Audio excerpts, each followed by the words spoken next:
मुस्लिम personal law बोर्डाच्या वतीनं शनिवारी नगरमधील मुकुंदनगर येथे शर्यत बचाव परिषद घेण्यात आली। केंद्र सरकारने शर्यत कायद्यात बदल करण्याचा विचार न करता घटनेने दिलेल्या धार्मिक स्वातंत्र्याचा अधिकार अबाधित ठेवण्याची मागणी यावेळी करण्यात आली आहे। 3 तलाक एकापेक्षा जास्त लग्नाच्या मुस्लिम समाजाच्या शर्यत कायद्याच्या विरोधात सरकारने सुप्रीम कोर्टात प्रतिज्ञापत्र दिले। मुस्लिम समाजाला त्याला विरोध आहे।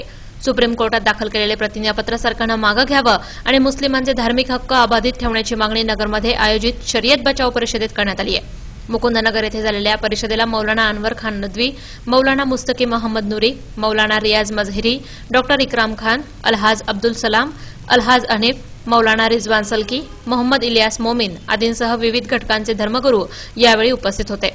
घटनेने दिलेला धार्मिक स्वातंत्र्याचा अधिकार सरकारने हिरावून घेऊ नये अशी मागणी यावेळी करण्यात आली। और ये अहमदनगर की तारीख में, इतिहास में ये पहला मौका है कि हमने सारी जमातों को एक प्लेटफॉर्म पर लाया। उसकी वजह यह है कि इस वक्त हमारा मुल्क हिंदुस्तान जिन हालात से दो चार है कि जब से 2.5 बरस गुजर चुके, मौजूदा मोदी सरकार ने अक़लियतों के ताल्लुक से ख़ास तौर पर मुसलमानों के बारे में, उनके पर्सनल लॉ में, उनके आइली और फैमिली लॉज में जो दखल अंदाजी और इंटरफेयर की कोशिश की है। हम चाहते हैं कि ये बात 70 साल से इस मुल्क में उठाई जा रही थी, लेकिन अभी तक किसी ने ये हिम्मत नहीं की थी।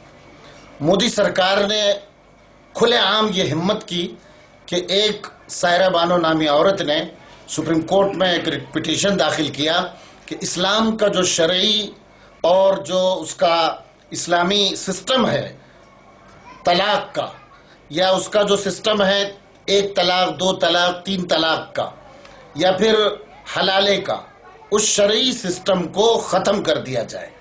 जबकि ये शरई सिस्टम जो है ये कुरान पाक का है, ये अल्लाह का बनाया हुआ कानून है। कुरान ये किसी इंसान का लिखा हुआ नहीं, ये अल्लाह का बनाया हुआ कानून है। उसमें निकाह भी है, तलाक भी है और अपनी विरासत की तकसीम भी है। इसमें इबादत, नमाज, रोज़ा, ज़कात, हज सारी चीज़ें हैं। एक इंसान जॉइंट फैमिली में, मुश्तरक फैमिली में कैसी ज़िंदगी गुजारे, उसका पर्सनल लॉ क्या होना चाहिए। हिंदुस्तान में बहुत सारी अक़लियतें हैं, माइनॉरिटीज़ हैं, उनके अपने पर्सनल लॉ है। अगर इस मुल्क में यकसा civil code, uniform civil code लागू कर दिया गया तो ये मुल्क की सालिमियत के लिए ख़तरा है।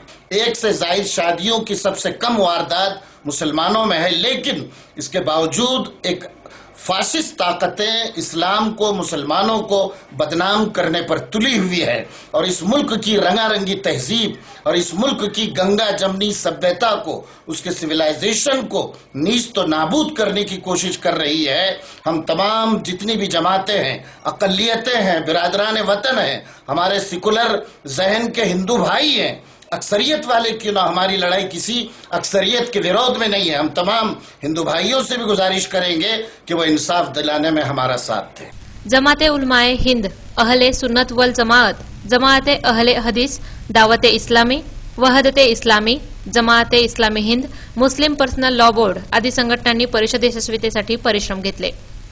प्रतिनिधी यतीन कांबळे, महानगर न्यूज ब्युरो, अहमदनगर।